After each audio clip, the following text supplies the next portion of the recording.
You're watching exclusive coverage of the 2026 NADA show on CBT News. Hey everyone, Jim Fitzpatrick. We're out here at the NADA 2026 show in Las Vegas, and we are joined right now by David Mondragon, who is the CEO and founder of AutoTrust Dealer Alliance. That is a company you're going to start to hear a lot more about. They're also exhibiting out here at 6347 North. Check them out. If you are hearing this message, you owe it to yourself. We talked about that in the first interview when we were just a couple of weeks ago. This is a really cool concept that I think dealers need to learn more about. For dealers that maybe didn't see our first interview, tell us about AutoTrust. Yeah, well, thank you so much. It's great to be here again, Jim. So AutoTrust is a unique opportunity for dealers to be a part owner in a business with another group, another management company running that business for them. It's a dealer consortium, so the dealers own 100% of the equity holding stock in the business. They generate that stock over time by the earnings that they get. There's a very little entry fee. To join AutoTrust, it's $100, and that gets you an A share in this company, so it's a very low bar for dealers to get into. But most importantly, they get to leverage the economies of scale of hundreds of dealers that we're bringing on the platform. We have 3 different pillars. So the first pillar is finance insurance. We have a great partnership with Allstate.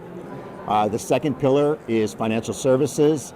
We're striking relationships with major banks, Bank of America, Wells Fargo. The third pillar is group purchasing. So where we get in with a group, we leverage the volume, we leverage the throughput, and we bring down their costs. Right, and this is, like we talked a little bit about it in our first interview, this is vitally important, especially for the smaller dealers out there. Maybe you've got 5 locations and not 150 like some of the big publics out there. But you kind of help level that playing field in terms of acquisition of products and services to that dealer. Right, you nailed it. So what we're trying to do is create a competitive leveling of the field for the smaller dealer and the smaller dealer groups. So a dealership with 5 stores or 8 stores or 10 stores or even the single point with 3 stores, they will have nowhere near the leverage to be able to negotiate lower prices, higher incentives versus these large dealer groups. If you're a dealer group with 50 stores or 40 stores, or if you're a public dealer group, they're able to bring down their expense structure anywhere from 10 to 25% compared to a dealer they're in market with because of the fact that they have scale. That's right. That's what our model does. And we both talked about the J.D. Power event yesterday where they came in and said, hey, our profits are going to be down a little bit, right? I think you mentioned 12%. Yes. This is a troubling factor for dealers. Well, it's a great point, and that J.D. Power conference is one of the best in the industry. Their data is bar none some of the best in the industry, and it's real time. What they quoted yesterday was that the industry is going to hold volume on a year-over-year basis. So the SAR is around 16.3 this year. It'll be around 16.3 next year. What's going to happen, though, is the pressure on the expense structure is going to drive down dealer profitability by 12%. So if you're a dealer looking, I'm going to sell the same volume year over year, that's what the forecast is, and my expenses are going up, and I lose 12% of profit, that's a huge hit. If you're making $1 million a year, you know, that's a lot of dough. That's $120,000. So, and if you're making $2 million, that's $240. It multiplies out pretty easily. Companies like ours can help those dealers. The only way to offset that is through increasing your revenue and increasing your margins or reducing your costs. And we do both. We increase revenue, bring new incentives to dealers, new opportunities for them to grow their profit without doing anything different in their organization, and we help reduce their cost structure and their expenses. Sure. You know, I sit in a very unique position here at CBT News where I talk to literally hundreds of experts in the industry and people that watch the industry, analysts and such, and whenever I ask them about the future of a small dealer group, compared to all of these conglomerates that we see out there, right? All of the publics that are, you know, that are now 150, 200, 300, 500 stores and such, they'll say, well, the biggest problem that the mom and pop, so to speak, they might have 1, 2, 3 stores in the G, we still call them mom and pops, right? Is to be able to debate on the expense structure, like we just talked about. It's they're almost, if they don't have a program like yours, they're almost forced to make that sale to a bigger entity, right? It's what's happening every day, and the bigger dealer groups, these public dealer groups, are gobbling up the smaller dealers. And we're trying to create a sustainable footprint for them. Sure. When you go into a single point market, those dealers are the backbone of the community. They're sponsoring the soccer teams, the baseball teams, the local football teams. Even when you get into the larger markets, people own their trade area. They're doing the same thing. When those individuals go away, there's nobody to do that. And sustainability and being able to manage the ebbs and flows of the economy is very important for dealers today. Last time we talked, you said that your vision for this is that you will get upwards of first 1,000, 5,000, and then 10,000 dealers, right? Well, we don't know where the top is, but we'll definitely get to 1,000. So in the last 30 days, we talked maybe 10 days ago, and in the last 30 days, we have 5 dealer groups representing 70 rooftops, 70 different dealerships that have raised their hand and said, we're in. That's great. So 70 stores in 30 days. So when we take that and we start to stratify that, we're going to get to pretty good numbers. The dealers are telling us when we show them the opportunity, it's a no-brainer. So when you think about that, for dealers that are watching, if 1,000 stores are right around the corner, and when you've got that kind of purchasing power, right, you truly are now actually offering more power than if you were to put all of the publics together.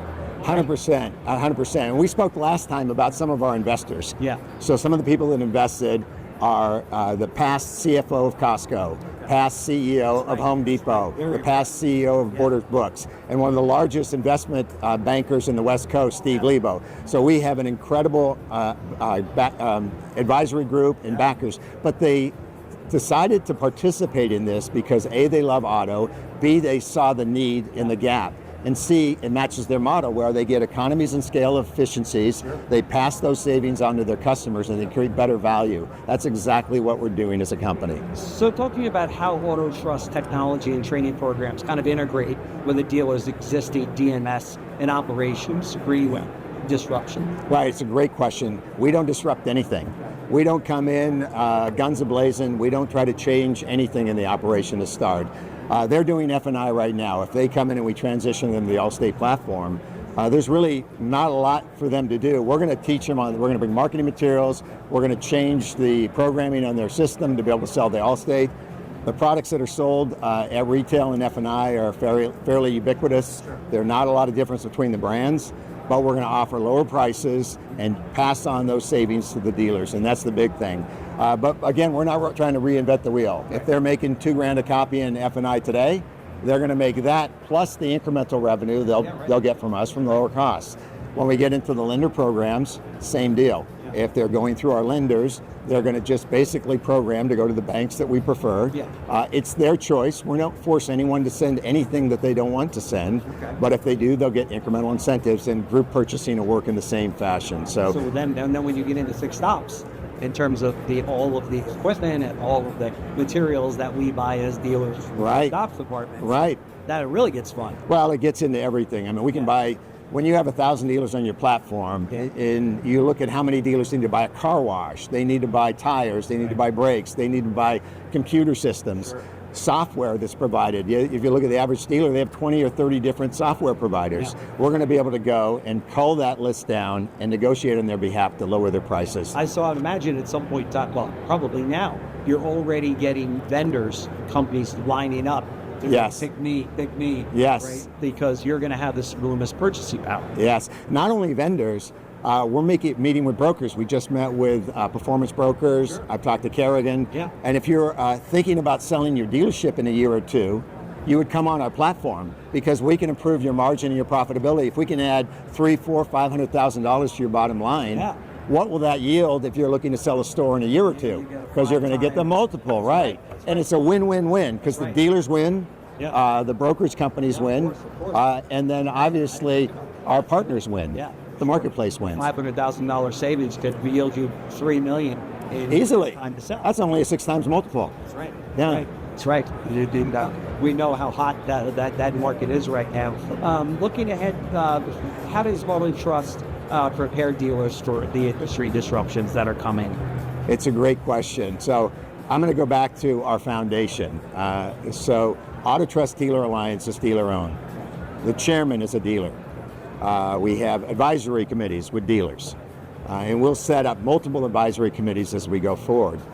And their role is to think strategically about what's happening in the economy, what's happening in the industry, and where do we fend off any kind of issues that are going to come and face the dealers.